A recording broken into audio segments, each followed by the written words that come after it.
A-List Alverson's top 10 worst wrestling-related music albums.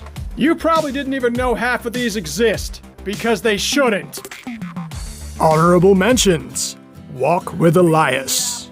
I gotta respect that it's all written and performed by the talent. The problem is most of the songs are in character, and it just feels like Nickelback with a lower budget. John Cena, You Can't See Me. It was commercially successful, and his theme song is iconic, but he's got some real clunkers on there, like a track called Don't With Us. Rowdy Roddy Piper, I'm Your Man. I set some rules for myself when I made this list that I wasn't going to include singles or compilation collections, so this self-indulgent Roddy Piper project couldn't make the list, but it still ain't pretty. Pile Driver, The Wrestling Album 2. The fact that this only made honorable mention shows you that there is some real garbage out there. Besides, this is peak Jimmy Hart. I couldn't make it onto the top 10 list. Number 10, The Wrestling Album. It was the height of the Rock and Wrestling Connection, and they had to grab them cakes, or grab all the money, but it does feature Mean Gene Okerlund singing Tutti Frutti. Number 9, WrestleMania, the album. This was actually produced by Simon Cowell, who had the belief that somebody with a strong enough TV presence could make money on a music album, provided they edit out the worst of the talent. The result? A bunch of early 90s pop songs with wrestlers in the periphery making sound bites. Freddie Blassie, I Bite the Songs. Old promos and spoken word peppered in with melody, Freddie Blassie produced an album, and Pencil Neck Geek and King of Men are actually notable tracks off of it.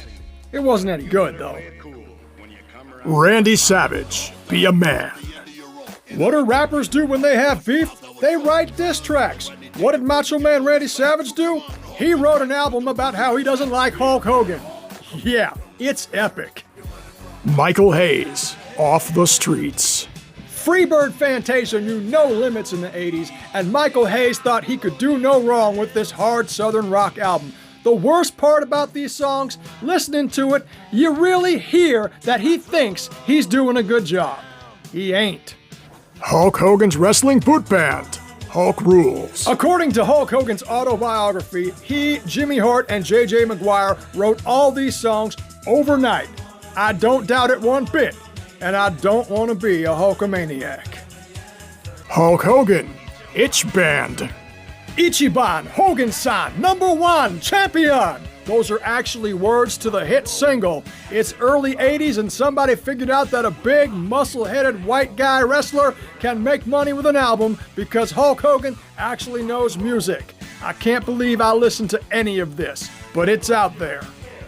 Tony Halm, Mestarit Salila. We're getting pretty bad here. Apparently Ludwig Borga never got to audition for Rammstein, but in this early 2000s techno collection, he opens every song somewhere by saying, hoo-ha! Sergeant Slaughter rocks America.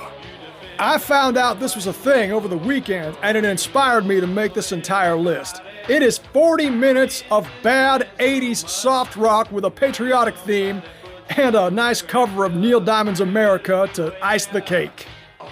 Number 1, Jerry Lawler Sings. Move over, Elvis Presley. The real king of Memphis wants in on the action. Not only does this top the list, but it opens up an entire rabbit hole of Jerry Lawler's music catalog. We're talking generic Tennessee honky-tonk with this man crooning like he is some kind of heartthrob. And check out his work into the 80s where he talks about wrestling girls. Feedback. You think I got it wrong? You think A-List Alverson is full of it? Let me know in the comments.